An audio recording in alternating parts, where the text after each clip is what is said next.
വാത്സല്യമുള്ള കുഞ്ഞുങ്ങളെ, പ്രിയ സഹോദരി സഹോദരന്മാരെ, അമരവിള ഇടവക സെൻട്രൽ സ്കൂള് ഒരു ഫാമിലി സെൻട്രൽ സ്കൂൾ നടത്തുന്നു എന്നറിഞ്ഞതിൽ എനിക്കുള്ള സന്തോഷമുണ്ട്.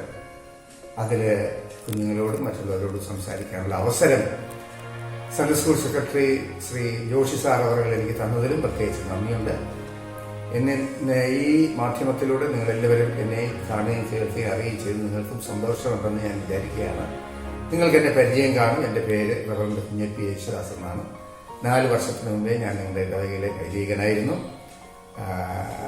അതുകൊണ്ട് ഈ പ്രത്യേക അവസരം ലഭിച്ചത് ഞാൻ ദൈവത്തെ സ്തുതിക്കുന്നു. നിങ്ങളോട് നന്ദിയുള്ളവരുമാണ്. പ്രാർത്ഥനയോടുകൂടെ നമുക്ക് ആരംഭിക്കാം. പ്രാർത്ഥിക്കാം.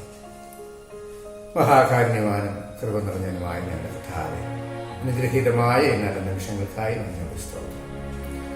ഈ പ്രത്യേക കാലഘട്ടത്തിൽ ദൈവവചനവും അതുമായിട്ട് ബന്ധപ്പെട്ട കാര്യങ്ങളൊക്കെയും കാണുവാനും കേൾക്കുവാനും അറിയുവാനും ജീവിതങ്ങൾക്ക് പ്രചോദനവും ഉന്മേഷവും പുതിയ ഉണർവും ലഭിക്കുന്നതിനും ഈ മുഖാന്തരം കാരണമായിരിക്കാൻ സ്തോത്രം. നേതൃത്വം വഹിക്കുന്ന എല്ലാവരെയും അനുഗ്രഹിക്കണമേ.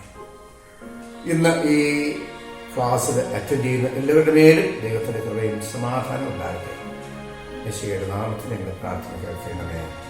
ആമേൻ. എന്നെ കേൾക്കുന്ന കുഞ്ഞുങ്ങളെ, ഇന്ന് നിങ്ങളോട് പറയാനായിട്ട് എൻ്റെ നിശ്ചിതമായിരിക്കുന്നത് പുറപ്പാട് പുസ്തകം 14-15 അധ്യായങ്ങൾ അധികരിച്ചുള്ള ചില കാര്യങ്ങളാണ്. ദൈവം ഇസ്രായേൽ മക്കളെ മിസ്രയീമിലെ അടിമത്വത്തിൽ നിന്ന് വിടുവിച്ച് കൊണ്ടുവരികയാണ്. സംഭവം നടക്കുന്നത് 1500 BC കാലഘട്ടത്തിലാണ്. അതുകൊണ്ടടുപ്പിച്ച കാലഘട്ടത്തിലാണ് ഈ സംഭവം നടക്കുന്നത്. മോശയെ ദൈവം വിളിച്ചു. താൻ എല്ലാ സാമർഥ്യവും കഴിവുമുള്ള ഒരു മനുഷ്യനായിരുന്നു. 120 വർഷം വരെ അദ്ദേഹം ജീവിച്ചിരുന്നു. 80-ാമത്തെ വർഷത്തിലാണ് അദ്ദേഹം ജനത്തെ വിടുവിച്ചു കൊണ്ടുവരുന്നത് ഇസ്രായേലിൽ നിന്ന്. 430 വർഷത്തെ അടിമത്വത്തിൽ നിന്നാണ് അദ്ദേഹം ഈ ജനത്തെ വിടുവിച്ചു കൊണ്ടുവരുന്നത്. എല്ലാ സാമർഥ്യവും കഴിവും ഉണ്ടെങ്കിലും അദ്ദേഹത്തിന് സംസാരിക്കാനുള്ള ഒരു പ്രയാസം ഉണ്ടായിരുന്നു, വിക്കനായിരുന്നു. അതുകൊണ്ട് തന്റെ സഹോദരനായിട്ടുള്ള അഹരോൻ അദ്ദേഹത്തെ സഹായിക്കുമായിരുന്നു. ഈ വിടുതൽ നടക്കുന്ന സന്ദർഭത്തിൽ അഹരോന് 83 വയസ്സ് പ്രായമുണ്ടായിരുന്നു. വിടുവിച്ച് അത്ഭുതകരമായി കൊണ്ടുവരുമ്പോൾ ആ കാര്യങ്ങളൊക്കെ നിങ്ങൾ മുൻ ക്ലാസ്സുകളിൽ ശ്രദ്ധിച്ചിരിക്കും എന്ന് ഞാൻ വിചാരിക്കുകയാണ്. ചെങ്കടലിൽ കടക്കേണ്ട ഒരു രംഗമുണ്ടായി. അതാണ് ആദ്യത്തെ പ്രതിസന്ധി എന്ന് പറയുന്നത്, പ്രയാസമുള്ള അനുഭവം എന്ന് പറയുന്നത്. വലിയ കടല് കടന്നുപോയിട്ട് 4 കിലോമീറ്ററിൽ കുറയാത്ത വീതിയുള്ള ഒരു കടലാണ് അവർക്ക് കടക്കേണ്ടി വന്നത്. അപ്പോൾ മറുകരയിൽ നിന്ന് നോക്കിയാൽ മറ്റേ കര കാണാൻ ഒക്കാത്ത തരത്തിലുള്ള അത്ര വിശാലമായ കടലാണത്. ആ കടല് കടന്നു വേണം അക്കരയ്ക്ക് പോകാനുള്ളത്. പുറകില് ശത്രു സൈന്യം കൂട്ടത്തോടെ പാഞ്ഞു വരികയാണ്. അവർക്ക് കാണാൻ കഴിയും. അവര് വളരെ ഭയപരവശരായി അവിടെ നിന്നുകൊണ്ട് ദൈവത്തോട് നിലവിളിച്ചു, കരഞ്ഞു. വളരെ പ്രത്യാശ ഇല്ലാത്തവരായിട്ടും ഉള്ളവരായിട്ടുമൊക്കെ വിവിധ തരത്തിൽ ജനം കാണപ്പെട്ടു. മോശ അവർക്ക് ധൈര്യം കൊടുക്കുവാനിടയായി. കാരണം ദൈവം പറഞ്ഞു, വെള്ളത്തിലേക്ക് നിന്റെ കൈ നീട്ടാൻ പറഞ്ഞു. കൈ നീട്ടിയ ഉടനെ തന്നെ ജലം 2 ഭാഗത്തേക്കും ദൈവം അങ്ങ് മാറ്റി. വലിയൊരു കാറ്റടിപ്പിച്ചു. വെള്ളം 2 ഭാഗത്തേക്കും മാറി. വളരെ അത്ഭുതകരമായിട്ട് ആ ഉണങ്ങിയ നിലത്തുകൂടെ തന്നെ ദൈവം അവരെ വഴി നടത്തി എന്നുള്ളതാണ്. അക്കരയ്ക്ക് പ്രവേശിച്ച ഉടനെ തന്നെ ശത്രു സൈന്യം അവരെ പിടിച്ച് തിരികെ അടിമകളാക്കി കൊണ്ടുപോകുന്നതിന് വളരെ താല്പര്യത്തോടെ അവരെ പുറകെ വന്ന സൈന്യവും ഈ ഭാഗത്ത് വെള്ളത്തിലേക്ക് ഇറങ്ങി. 2 സൈഡും മതിലുപോലെ വെള്ളം നിൽക്കുകയാണ്. അതിൻ്റെ ഇടയിലൂടെ ശത്രു സൈന്യവും പാഞ്ഞു വന്നുകൊണ്ടിരുന്നു. ദൈവം തന്റെ ജനത്തെ നടത്തിയത് പകല് അധികം വെയിലടിക്കാതിരിക്കാൻ മേഘസ്തംഭവും രാത്രി പ്രകാശം കിട്ടത്തക്കവണ്ണമുള്ള അഗ്നിസ്തംഭവും അവർക്ക് മുകളിലുണ്ടായിരുന്നു. ഈ സന്ദർഭത്തില് ഈ 2 ജനക്കൂട്ടങ്ങൾക്ക് എതിരെ അവരുടെ നടുവില് മേഘസ്തംഭം ഉണ്ടായിരുന്നു. അതുകൊണ്ട് ശത്രുവിന് വ്യക്തമായി തങ്ങളെ പിടിച്ചടക്കേണ്ടതായ ഇസ്രായേൽ ജനത്തെ കാണാൻ കഴിഞ്ഞില്ല എന്നതാണ് പരമാർത്ഥം. അത് ദൈവത്തിന്റെ അത്ഭുതമായിട്ടുള്ള ഇടപെടലായിരുന്നു. 600,000 പുരുഷന്മാർ മാത്രമുണ്ട്. എല്ലാം കൂടെ ഒരു 10-20 ലക്ഷത്തോളം ജനം വരും എന്ന് നമ്മൾ മനസ്സിലാക്കേണ്ടതാണ്. അക്കരെ കടന്ന ഉടനെ ശത്രു സൈന്യവും കൂടെ വരികയാണ്. കിലോമീറ്റർ മാത്രമേ വ്യത്യാസമുള്ളൂ. കടന്നാൽ അവരെ പിടിച്ചു കളയും. മോശയോട് ദൈവം പറഞ്ഞതനുസരിച്ച് മോശ തിരിച്ച് കടലിലേക്ക് കൈനീട്ടി. വെള്ളം അതിലുപോലെ നിന്ന വെള്ളം തിരിച്ചു വന്ന് അവര് ഒരുമിച്ച് വെള്ളം അങ്ങ് ചേരുകയും ആ ജനം മുഴുവനും കടലിൽ നശിച്ചു പോവുകയും ചെയ്തു. അതാണ് ഈ അധ്യായത്തിൽ പറഞ്ഞു വരുന്നത്. ഇത് കഴിഞ്ഞ ഉടനെ തന്നെ ഒരു വലിയ സന്തോഷം അവർക്കുണ്ടായി. ശത്രുവിൽ നിന്ന് ദൈവം അവരെ വിടുവിച്ചു. അവരനുഭവിക്കുന്ന ഏറ്റവും വലിയ വിടുതലിന്റെ, രക്ഷയുടെ, മോക്ഷത്തിന്റെ, അല്ലെങ്കിൽ ഒരു വലിയ എന്താ പറയുക, സ്വാതന്ത്ര്യത്തിന്റെ ആഘോഷം അവർക്ക് ലഭിക്കുകയുണ്ടായി. ഇത് പ്രധാന കാരണം ദൈവമാണ്. ദൈവം തിരഞ്ഞെടുത്ത മോശയാണ്. മോശയുടെ സഹോദരനായ അഹരോനെയും ആണ്. അവരെല്ലാവരും ദൈവത്തിന് വേണ്ടി പ്രവർത്തിച്ചു. ജനം അനുസരിച്ചു. അതുകൊണ്ട് ജനത്തിന് നന്മയുണ്ടായി. അവരുടെ പ്രാർത്ഥനകൾ ദൈവം കേട്ടു എന്നതും അത്ഭുതമാണ്. അക്കരെ പ്രവേശിച്ച ഉടനെ തന്നെ അവർ ആർത്ത് വിളിച്ച് സന്തോഷിക്കുകയാണ് ജനം. ഒരു പ്രതീക്ഷയില്ലാതിരുന്ന വലിയ പ്രതീക്ഷ അവർക്ക് ലഭിച്ചിരിക്കുകയാണ്. ആർത്ത് വിളിച്ച് സന്തോഷിച്ചുകൊണ്ട് മോശയും പുരുഷന്മാരും ചേർന്ന് നല്ലൊരു പാട്ട് പാടി ദൈവത്തെ സ്തുതിക്കുന്നതായിട്ട് നമുക്ക് 15-ാം അധ്യായത്തിൽ കാണാനായിട്ട് സാധിക്കും. ആ പാട്ട് ഹീബ്രു ഭാഷയിലുള്ള പാട്ടായതുകൊണ്ട് നമുക്ക് പാടാൻ ബുദ്ധിമുട്ടാണ്. നിങ്ങൾ 15-ാമത്തെ അധ്യായം വായിച്ചാൽ നിങ്ങൾക്ക് അത് പാട്ട് അവിടെ എഴുതിയിരിക്കുന്നത് നിങ്ങൾക്ക് മലയാളത്തിൽ വായിക്കാനായിട്ട് സാധിക്കും. മലയാളത്തിലോ ഇംഗ്ലീഷിലോ വായിക്കാനായിട്ട് സാധിക്കും. അവിടെ തുടങ്ങുന്നത് ഇങ്ങനെ: ഞാൻ യഹോവയ്ക്ക് വലിയ പാട്ട് പാടി അവനെ മഹത്വപ്പെടുത്തും എന്നാണ് തുടങ്ങിയിരിക്കുന്നത്. കാരണം എന്താണ്? യഹോവയായ ദൈവം ഞങ്ങളെ വിടുവിച്ചു, രക്ഷപ്പെടുത്തിയിരിക്കുന്നു. അതുകൊണ്ട് പാടി സന്തോഷിക്കുകയാണ് ജനം. എന്റെ ദൈവം എനിക്ക് ബലവും രക്ഷയും ആണ് എന്ന് പറയുക. എന്റെ ദൈവം എനിക്ക് ബലവും രക്ഷയുമാണ്. ഞങ്ങൾക്ക് ബലവും രക്ഷയുമായി തീർന്നിരിക്കുന്നത് ദൈവമാണ്. അതിൽ ഞങ്ങൾക്ക് വളരെ സന്തോഷമുണ്ട് എന്നവർ ആക്കുകയാണ്. ഞങ്ങളുടെ പിതാക്കന്മാരുടെ ദൈവം, ഞങ്ങൾ അവനെ പുകഴ്ത്തുകയും സ്തുതിക്കുകയും ചെയ്യും എന്ന് പറയുകയാണ്. ദൈവത്തിൽ കൂടുതലായി ആശ്രയം വയ്ക്കുവാനും പ്രത്യാശയും ഉറപ്പുള്ളവരായിരിക്കുവാനും ഈ സംഭവം അവർക്ക് ഇടയാക്കി. അതുകൊണ്ട് ആനന്ദം നൃത്തം ചെയ്തുകൊണ്ടാണ് പുരുഷന്മാർ ഈ പാട്ട് പാടുന്നത്. തുടർന്ന് ഫറവോനെയും സൈന്യത്തെയും ചെങ്കടലിൽ തള്ളിയിട്ട് കൊന്ന ദൈവത്തിന് മഹത്വം പറയുകയാണ്. യഹോവയുടെ വലങ്കൈ ശത്രുവിനെ നശിപ്പിച്ചിരിക്കുന്നു എന്ന് അവർ പാടുകയാണ്. ദൈവക്രോധം ശത്രുവിനെ നശിപ്പിച്ചു. അവന്റെ മഹാകരുണ തന്റെ മക്കളായി ഞങ്ങളെ രക്ഷയ്ക്ക് കാരണമായി തീർന്നു. ഞങ്ങൾക്ക് രക്ഷയ്ക്ക് കാരണമായി തീർന്നു. ശത്രുവിന്റെ ആശകൾ തകർന്നു. അവരെല്ലാവരും സമുദ്രത്തിൽ മുങ്ങി മരിച്ചിരിക്കുകയാണ്. വളരെ ആക്കുന്ന, സന്തോഷിക്കുന്ന ഒരു ജനത്തിന്റെ പാട്ടാണ് നമ്മളവിടെ വായിക്കുന്നത്.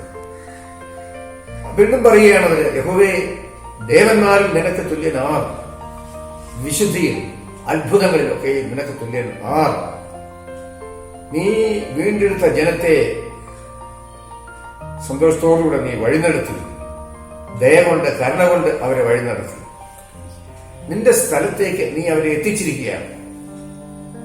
നിന്റെ ബലത്താൽ അവരെ കൊണ്ടുവന്നിരിക്കുന്നു. ഈ അത്ഭുതം കേട്ട് ജാതികളെല്ലാം നടുങ്ങട്ടെ, ഭയക്കട്ടെ, യഹോവയെ ശ്രദ്ധിക്കട്ടെ, ഭീതി അവർക്കുണ്ടാകട്ടെ എന്നിങ്ങനെയാണ് ആ പാട്ടിൽ പറയുന്നത്. അങ്ങനെ നീ വിടുവിച്ച നിന്റെ ജനത്തെ നിന്റെ സ്വന്തം ദേശത്ത് എത്തിച്ചിരിക്കുന്നു. അതുകൊണ്ട് ഞങ്ങൾ ആർത്തുല്ലസിക്കുന്നു, സന്തോഷിക്കുന്നു എന്ന് പറഞ്ഞ് അവർ ദൈവത്തെ സ്തുതിക്കുകയായിരുന്നു. യഹോവ അതുകൊണ്ട് ഇന്നും എന്നും എല്ലാ കാലവും തലമുറയായി ഞങ്ങൾ രാജാവും ദൈവവുമായിരിക്കും എന്നും അവർ ഉറപ്പിച്ച് പറയുകയാണ്. ഇസ്രായേലിലായിരുന്ന കാലത്ത് ഇടയ്ക്കിടയ്ക്ക് മറ്റു ദേവന്മാരെയൊക്കെ ചെന്ന് ആശ്രയപ്പെടുന്ന സ്വഭാവം കൂടെ അവർക്ക് ഉണ്ടായിരുന്നു. അവരെ അന്യമതസ്ഥരെ ആ വിശ്വാസങ്ങളിലേക്ക് പലപ്പോഴും പോയിട്ടുമുണ്ട്. പക്ഷെ ഈ അനുഭവത്തോടു കൂടിയാണ് ആബാലവൃദ്ധം ജനം, സകല ജനവും ഒറ്റക്കെട്ടായിട്ട് യഹോവ ഞങ്ങളുടെ ദൈവം, ഇനി വേറെ ആരുമില്ല, സകല ദേവന്മാരെക്കാളും അവൻ ഭയങ്കരൻ, കരുണയുള്ളവൻ, സ്നേഹമുള്ളവൻ, ഞങ്ങളെ വിടുവിച്ചവനെ രക്ഷിച്ചവൻ, ഇനി സദാകാലവും അവിടുന്ന് തന്നെ ഞങ്ങൾക്ക് രാജാവും ദൈവവുമായിരിക്കുമെന്ന് പറയുകയാണ്. അനുഭവങ്ങളുടെ വെളിച്ചത്തിലാണെന്ന് പറയുന്നത്. അനുഭവജ്ഞാനം എന്ന് വേണമെങ്കിൽ പറയാം. പറഞ്ഞു കേട്ടതല്ല, വായിച്ചറിഞ്ഞതല്ല, മറ്റൊന്നുമല്ല. അവർക്ക് ലഭിച്ച അനുഭവത്തിന്റെ പശ്ചാത്തലത്തിൽ നിന്ന് അവർ ഉറപ്പിച്ചു പറയാണ്, യഹോവ ഇനി ഞങ്ങൾക്ക് ദൈവം തന്നെയാണ്, രാജാവും ദൈവവും തന്നെയാണ് എന്ന് പറയുകയാണ്. ഈ സംഭവം കേൾക്കുന്ന എല്ലാവരും ഭയക്കട്ടെ എന്ന് അവർ തന്നെ പാടുകയാണ്. ഈ പാട്ട് അവർ ഒരുമിച്ച് നൃത്തം ചെയ്ത് പാടി ദൈവത്തെ മഹത്വപ്പെടുത്തിയതിനു ശേഷം അവിടെ പാട്ട് അവസാനിക്കുന്നില്ല. വീണ്ടും ആ മോശയുടെ സഹോദരി മിരിയാം സ്ത്രീകളോടുകൂടെ വീണ്ടും പാടി ദൈവത്തെ മഹത്വപ്പെടുത്തിയ ദൈവം തന്റെ ജനത്തെ അന്ന് വിടുവിച്ചതുപോലെ ഈ കാലഘട്ടത്തിലും നമുക്കൊരു വലിയ വിടുതലിന്റെ ആവശ്യമുണ്ട് എന്ന് ഞാൻ പറയാൻ നിങ്ങൾക്കെല്ലാവർക്കും അറിയാമല്ലോ. കോവിഡ് എന്ന മഹാവ്യാധി ലോകത്തിലെ എല്ലാ മനുഷ്യർക്കും ഒരു വലിയ ഭീതി വരുത്തിയിരിക്കുകയാണ്. സകല മനുഷ്യരും ഈ രോഗത്തിന് അടിമകൾ ആയിക്കൊണ്ടിരിക്കുകയാണ്. അത് വ്യാപകമായി മനുഷ്യനെ വിഷമിപ്പിക്കുകയും ദുഃഖിപ്പിക്കുകയും അനേകരെ ഈ ലോകത്തു നിന്ന് വേർതിരിക്കുകയും ചെയ്തു എന്ന് നിങ്ങൾ സത്യം മനസ്സിലാക്കേണ്ടതാണ്. നിങ്ങൾക്കറിയാമല്ലോ. അപ്പം അതുകൊണ്ട് 430 വർഷക്കാലം അടിമകളായിരിക്കേണ്ടി വന്നു അന്ന് എങ്കിൽ ഇന്ന് അത്രത്തോളമൊന്നും രോഗത്തിനും അല്ലെങ്കിൽ കഷ്ടങ്ങൾക്കും ഈ കാലഘട്ടത്തില് വേദനകൾക്കും നമ്മൾ അടിമകളായിരിക്കേണ്ടി വരുന്നില്ല. അതുകൊണ്ട് കൂടിപ്പോയാൽ ഇനി ഒരു വർഷത്തിനകം, അടുത്ത ഒരു വർഷത്തിനകം ഇതിൽ അത്ഭുതകരമായിട്ടുള്ള വിടുതൽ ദൈവം നമുക്ക് തരും എന്ന് നാം പൂർണ്ണമായി വിശ്വസിക്കുക, അതിനായിട്ട് പ്രാർത്ഥിക്കുക. അതില് നാം എല്ലാ തരത്തിലും ജാഗ്രതയും ശ്രദ്ധയുള്ളവരായിരിക്കേണ്ടതാണ്. രോഗം ബാധിക്കാതിരിക്കാൻ സൂക്ഷ്മതയുള്ളവരായിരിക്കേണ്ടതാണ്. ശാസ്ത്രജ്ഞന്മാർ കഠിനമായി അധ്വാനിക്കുന്നു. അതിന്റെ മറുമരുന്ന് എന്ന് പറയുന്നത് ദൈവം അവർക്ക് വെളിപ്പെടുത്തി കൊടുത്താലേ അവർക്ക് കണ്ടെത്തുവാൻ സാധിക്കുകയുള്ളൂ. അത് ദൈവത്തിന്റെ സമയത്ത് ദൈവം അവർക്ക് വെളിപ്പെടുത്തി കൊടുക്കും എന്ന് നമ്മൾ പൂർണ്ണമായും മനസ്സിലാക്കേണ്ടതാണ്. ഭാരപ്പെടേണ്ട, അധൈര്യപ്പെടേണ്ടതില്ല. നമുക്ക് ശക്തിയും ആത്മബലവും ദൈവം തരികയാണ്. ദൈവത്തിന്റെ ജനമാകയാൽ ദൈവം ഒരിക്കലും നമ്മെ കൈവിടുകയില്ല എന്ന് നമ്മൾ പൂർണ്ണമായും വിശ്വസിക്കുക. വിശ്വാസം അനുഗ്രഹത്തിനും രക്ഷയ്ക്കും കാരണമായി തീരും എന്നുള്ളതിന് യാതൊരു സംശയമില്ല. ഈ സംഭവം, ഈ വിടുതലിന്റെ സംഭവം നമ്മെ അറിയിക്കുന്ന ഒരു യാഥാർത്ഥ്യമാണ്. അതുപോലെ തന്നെ ഈ രോഗത്തിൽ നിന്നുള്ള വിടുതലിന് വേണ്ടി പ്രവർത്തിക്കുന്ന എല്ലാവരുടെയും വാക്കുകൾ, ഗവൺമെന്റിന്റെയും ഡോക്ടർമാരുടെയും നഴ്സുമാരുടെയും ഒക്കെ വാക്കുകൾ നമ്മൾ ശ്രദ്ധിക്കുകയും അവർക്ക് വേണ്ടിയും നാം പ്രാർത്ഥിക്കുകയും ചെയ്യേണ്ടതാണ്. ഒരുപാട് വർഷം യാതൊരു കാരണവശാലും ഈ രോഗം നീണ്ടു നിൽക്കുകയാണ്. കൂടിപ്പോയാൽ അടുത്തൊരു വർഷം അതിനകമിച്ച് നമുക്ക് വിടുതലുണ്ടായി. ഇപ്പോൾ നമുക്ക് വളരെ നിരാശാജനകമായ കാലം. വിദ്യാഭ്യാസം തകർന്നു, അനേകരുടെ ഉപജീവനങ്ങൾക്ക് ദോഷമുണ്ടായി, അവർ ഉപജീവനങ്ങളില്ലാതെ ഭാരപ്പെടേണ്ട അനുഭവം ഉണ്ടായിരിക്കുന്നു. അങ്ങനെ നിരവധി പ്രയാസങ്ങളും ആശങ്കകളും പ്രതികൂലങ്ങളും നിറഞ്ഞിരിക്കുകയാണ്. എന്നാൽ എൻ്റെ കുഞ്ഞുങ്ങളെ, എന്നെ കേൾക്കുന്ന പ്രിയപ്പെട്ടവരെ, ദൈവം അത്ഭുതകരമായി നമ്മെ വിടുവിക്കും. പ്രത്യാശയ്ക്ക് ഭംഗം കൂടാതെ അവനിൽ ആശ്രയം വയ്ക്കുക, അവിടുത്തെ മുഖത്തേക്ക് നോക്കുക. ഈ നാളുകളിൽ അധൈര്യപ്പെടാതെ ധൈര്യമുള്ളവരായ നാം ഈ വിടുതൽ അനുഭവിച്ചുകൊണ്ട് ആർത്ത് പാടി സന്തോഷിക്കേണ്ടതായ നാളുകൾക്ക് വേണ്ടി ഒരുങ്ങുക. ചെയ്യേണ്ട കാര്യങ്ങളെ ആത്മാർത്ഥതയോടെ ചെയ്യുവാനും ദൈവം നിങ്ങളെല്ലാവരെയും സഹായിക്കുകയും ശക്തീകരിക്കുകയും ചെയ്യട്ടെ. ദൈവകരത്തിൽ അത്രയും നമ്മൾ ആശ്രയിച്ചിരിക്കുന്നത്. തൻ്റെ രക്തത്താലും തൻ്റെ ശരീരത്താലും തൻ്റെ മക്കളായി തന്നെ നമ്മെ അവൻ ചേർത്തിരിക്കുകയാണ്. അതുകൊണ്ട് ഒന്നിനാലും അധൈര്യപ്പെടരുത് എന്ന് ആവർത്തിച്ച് പറഞ്ഞുകൊണ്ട് ഞാൻ തൽക്കാലം എൻ്റെ വാക്കുകളെ ഉപസംഹരിക്കുന്നു. ദൈവം നിങ്ങൾക്ക് ആത്മബലവും ധൈര്യവും നൽകുമാറാകട്ടെ. ഇന്നത്തെ ഈ ക്ലാസ്സിൽ നിങ്ങൾക്കൊരു ഹോംവർക്ക് തരാനായിട്ട് ബൈബിളിൽ ഞാൻ ആഗ്രഹിക്കുകയാണ്. വളരെ ലഘുവായ കാര്യമാണ്. ഒന്ന്, മോശ എന്ന വാക്കിന്റെ അർത്ഥം നിങ്ങൾ കണ്ടെത്തണം. രണ്ട്, അദ്ദേഹത്തിന്റെ വിമോചനത്തിന് അദ്ദേഹത്തിന്റെ സഹപ്രവർത്തനായി കൂടെ ഉണ്ടായിരുന്ന അഹരോൻ എന്ന ആളാണ്. അദ്ദേഹത്തിന്റെ ആ വാക്കിന്റെ അർത്ഥവും നിങ്ങൾ കണ്ടെത്തുക. അതാണ് ഇന്നത്തെ ഹോംവർക്ക് ആയിട്ട് ഞാൻ നിങ്ങൾക്ക് തരാൻ ആഗ്രഹിക്കുന്നത്. അതുപോലെ തന്നെ ഹോം ആക്ടിവിറ്റി, വീട്ടിലെ പ്രവർത്തനം എന്ന നിലയിൽ ഞാൻ നിങ്ങൾക്ക് തരാൻ ഉദ്ദേശിക്കുന്നത് അടുക്കളയിൽ അമ്മയെ എങ്ങനെയെല്ലാം സഹായിക്കാം എന്നതാണ്. അടുക്കളയിൽ എല്ലാവർക്കും സഹായിക്കണം. 24 മണിക്കൂറും ചെയ്താലും തീരാത്ത ഒരുപാട് കാര്യങ്ങൾ അടുക്കളയിലുണ്ട്. ഒരുപാട് കാര്യങ്ങളുണ്ട്. പിറ്റേ ദിവസത്തേക്കുള്ള കാര്യത്തിൽ ഉറക്കം പോയിട്ട് 24 മണിക്കൂറല്ല, എന്നാലും തീരാത്ത ഒരുപാട് കാര്യങ്ങൾ അടുക്കളയിലുണ്ട്. ഏറ്റവും കൂടുതൽ ജോലിയുള്ളത് അടുക്കളയിലാണ്, നിങ്ങൾക്കറിയാമല്ലോ. അപ്പൊ അതുകൊണ്ട് അടുക്കളയിൽ എങ്ങനെയല്ല അമ്മയെ സഹായിക്കാം, അത് നിങ്ങൾ ഈ നാളുകളിൽ ചെയ്യാനായിട്ട്, ചെയ്യുന്നതിലൂടെ പഠിക്കുവാൻ, അക്കാര്യത്തിൽ എക്സ്പെർട്ടായി തീരുവാൻ ഞാൻ നിങ്ങളുടെ പറയുകയാണ്. അതുപോലെ തന്നെ പ്രാർത്ഥനാ വിഷയം, ഈ ആഴ്ചയിലെ പ്രത്യേക പ്രാർത്ഥനാ വിഷയവും ഞാൻ നിങ്ങൾക്ക് തരികയാണ്. അതായത് വാർദ്ധക്യ മാതാപിതാക്കൾക്കായിട്ട് അവരുടെ ആരോഗ്യം, അവരുടെ സന്തോഷം, അതിനുവേണ്ടി പ്രാർത്ഥിക്കും. കർത്താവ് ഒരു ദിവസം അവരെ വിളിക്കും, തീർച്ചയായിട്ടും വിളിക്കുന്നത് വരെ അവർ സന്തോഷമായിരിക്കാനുണ്ട്, ആരോഗ്യമായിരിക്കാനുണ്ട്. അതിനെന്തെല്ലാം ചെയ്യാം, പ്രാർത്ഥിക്കുകയും ചെയ്യാം. അതിനുവേണ്ടി നമ്മൾ പ്രാർത്ഥിക്കുക, എല്ലാവരും അവർക്ക് വേണ്ടി കഴിവുള്ളവർ പ്രവർത്തിക്കുകയും ചെയ്യുക. അതുപോലെ മറ്റൊരു കാര്യം മനഃപാഠമായിട്ട് നിങ്ങളോട് പറയാൻ എനിക്കുണ്ട്. അത് കാരണമല്ല, യേശു കർത്താവ് പറഞ്ഞ കാര്യം തന്നെയാണ്. യേശു കർത്താവ് പറഞ്ഞ കാര്യം തന്നെയാണ്. യോഹന്നാൻ സുവിശേഷം 16-ാം അധ്യായം 24-ാമത്തെ വാക്യം. യോഹന്നാൻ സുവിശേഷം 16-ാം അധ്യായം 24-ാമത്തെ വാക്യം. കർത്താവ് തന്റെ ശിഷ്യന്മാരെ ബലപ്പെടുത്തിക്കൊണ്ട് പറഞ്ഞു, അപേക്ഷിപ്പിൻ, എന്നാൽ നിങ്ങളുടെ സന്തോഷം പൂർണ്ണമാകുമെന്ന് നിങ്ങൾക്ക് ലഭിക്കും എന്നാണ് പറഞ്ഞത്. അപേക്ഷിക്കുക, നിങ്ങളുടെ സന്തോഷം പൂർണ്ണമാകുമെന്ന് നിങ്ങൾക്ക് ലഭിക്കും. ഈ വാക്യം നിങ്ങൾ കാണാതെ പഠിക്കണം. കാരണം ഇപ്പോൾ നമ്മളെല്ലാവരും പ്രാർത്ഥിച്ചുകൊണ്ടിരിക്കുകയാണ് ഈ മഹാവ്യാധിക്കെതിരെ. പക്ഷെ എപ്പോൾ അത് നീങ്ങിപ്പോകണം, എപ്പോൾ അത് എന്തായി ഭവിക്കണം എന്ന് ദൈവം നമുക്ക് ദോഷമില്ലാത്ത തരത്തിൽ തീരുമാനമെടുക്കും. തീർച്ചയായിട്ടും അതാണ് നമ്മൾ കാണേണ്ടത്, അറിയേണ്ടത്. അപേക്ഷിപ്പിൻ, എന്നാൽ നിങ്ങളുടെ സന്തോഷം പൂർണ്ണമാകുമെന്ന് നിങ്ങൾക്ക് ലഭിക്കും. ഈ വാക്യം നിങ്ങളുടെ ഉള്ളിലിരിക്കട്ടെ. ദൈവത്തിന്റെ സമയത്തിനും പദ്ധതിയിലും നമ്മുടെ സന്തോഷം പൂർണ്ണമാകുമെന്ന് ദൈവം നമുക്ക് വേണ്ടത് തന്നു നമ്മെ നടത്തും. ധൈര്യമായിരിക്കുക, ആത്മബലത്തോടെ മുന്നേറുക. സർവശക്തനായ ദൈവത്തിന്റെ ധാരണ എപ്പോഴും നിങ്ങളോട് കൂടി ഇരിക്കട്ടെ. ആമേൻ. നമുക്ക് പ്രാർത്ഥിക്കാം. ദൈവമായ കർത്താവേ, സകല ജനത്തിന്റെയും ദൈവമേ, സകല ജനവും ഭാരപ്പെട്ട് വിഷമിച്ച് ഭയങ്കരമായ രോഗത്തിന്റെ അടിമകളായി നീങ്ങിക്കൊണ്ടിരിക്കുമ്പോൾ ഞങ്ങൾ ഈ അടിമത്വത്തിൽ നിന്ന്, ലോകത്തിന്റെ അടിമത്വത്തിൽ നിന്ന് വിടുമോചനത്തിന് വേണ്ടി പ്രാർത്ഥിക്കുന്നു. എന്റെ ജനത്തെ അത്ഭുതമായി വിടുവിച്ച ആ കരം ഞങ്ങൾ ഓർക്കുകയും ചെയ്യുന്നു. ഞങ്ങളെ ഈ അന്ധകാര കാലഘട്ടത്തിൽ രോഗത്തിൽ നിന്ന് വിടുവിക്കണമേ, ആശ്വാസവും സമാധാനവും നൽകണമേ.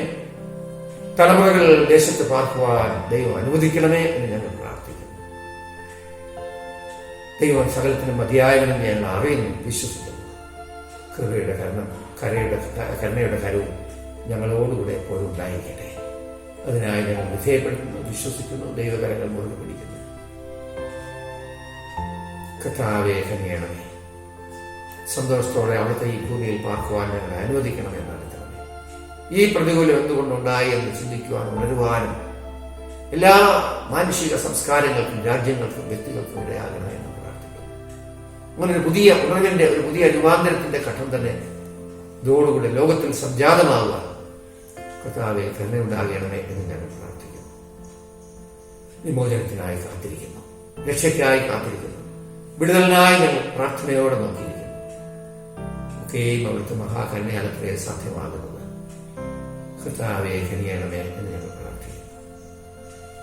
എല്ലാ മഹത്വവും മെസ്സിയുടെ നാമത്തിൽ ഞങ്ങളുടെ പ്രാർത്ഥന കേൾക്കണമേ.